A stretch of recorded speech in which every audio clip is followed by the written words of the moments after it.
உப்பு தானேன்னு லேசாக நினைக்காதீங்க. உப்புல அவ்வளவு விஷயம் இருக்குது. இரவில் உப்பை யாருக்கும் கடனாக கொடுக்கக்கூடாது. அப்படி தந்தால் வீட்டு லட்சுமி உங்களை விட்டு சென்று விடுவார். வீட்டில் தொடர்ச்சியாக கஷ்டம் இருந்தால் ஒரு பாத்திரத்தில் உப்பு கலந்த தண்ணீரை வீட்டின் நடுவில் வைத்துவிட்டு காலையில் அதை செடிக்கு அருகில் ஊற்றிவிட்டால் வீட்டில் நிம்மதி வரும். கடலில் கால் வைப்போருக்கு கஷ்டம் தீரும். உப்பை மண்பானையில் அல்லது கண்ணாடி ஜாடியில் வைத்தால் பணக்கஷ்டம் வரவே வராது. திருஷ்டி சுத்தும் போது கல்லுப்பு சேர்த்து கொண்டு அதை தண்ணீரில் போட்டால் உப்பு கரைவது போல திருஷ்டியும் கரைந்து போகும் என்பது நம்பிக்கை. முக்கியமாக கண் திருஷ்டி எனப்படும் தீய பார்வை மிகவும் மோசமான விளைவுகளை ஏற்படுத்தும். குடும்பத்தில் ஏற்படும் காரணம் புரியாத இன்னல்கள் மூலம் தெரிந்து கொள்ளலாம். சில பேருடைய பார்வை பட்டாலே போதும் திருஷ்டிக்கு உள்ளானவர் பல விதத்திலும் பாதிக்கப்படுவார்.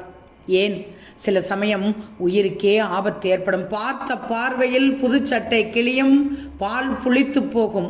பார்த்த பார்வையில் பல நாட்களுக்கு சாப்பிடவே பிடிக்காது, வாந்தி எடுப்பார்கள்.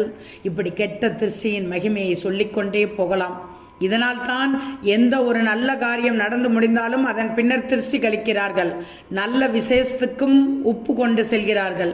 திருஷ்டியில் இருந்து எப்படி தப்புவது? முதலில் அப்படிப்பட்ட ஆட்களை பார்க்கவே கூடாது என்பதுதான். அடுத்த வழி சில தாயத்துக்களை அணிவதுதான். அரஞ்ஞான் கயிற்றில் ஆரம்பித்து மணிக்கட்டு, புஜத்தின் மேல் பகுதியில் கயிறு கட்டுதல், கழுத்தில் தாயத்தை அணிவது என பல ரகங்களில் திருஷ்டியிலிருந்து உங்களை பாதுகாத்து கொள்ளலாம். மிளகாயை மரக்கால் படியில் வைத்து திருஷ்டி சுற்றி போடுவார்கள். கடல் உப்பை வைத்து திருஷ்டி கழிப்பது அன்றாட பழக்கம். பூசணிக்காய் பற்றி சொல்லவே வேண்டாம். எல்லோரும் திருஷ்டி சுற்றி போடுவார்கள். குழந்தைகளுக்கு மை தீட்டும் தாய்மார்கள் கூட மறந்து விடாமல் அதே மையினாலேயே குழந்தையின் கன்னத்தில் ஒரு திருஷ்டி பொட்டை வைக்க மறக்க மாட்டார்கள்.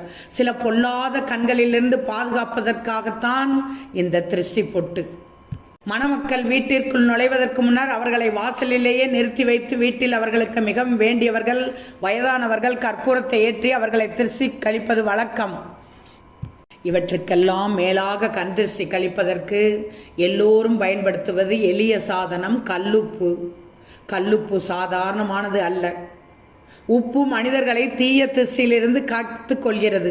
முக்கியமாக உப்பு சொதப்பாகவோ ஈரப்பதம் ஆகிவிட்டாலோ அதை அப்புறப்படுத்தி புதியதாக கல்லுப்பை நிரப்ப வேண்டும். கல்லுப்பை போட்டு கரைத்து வீட்டை துடைக்கும் போது தீய சக்திகள் அகன்று ஓடிவிடும்.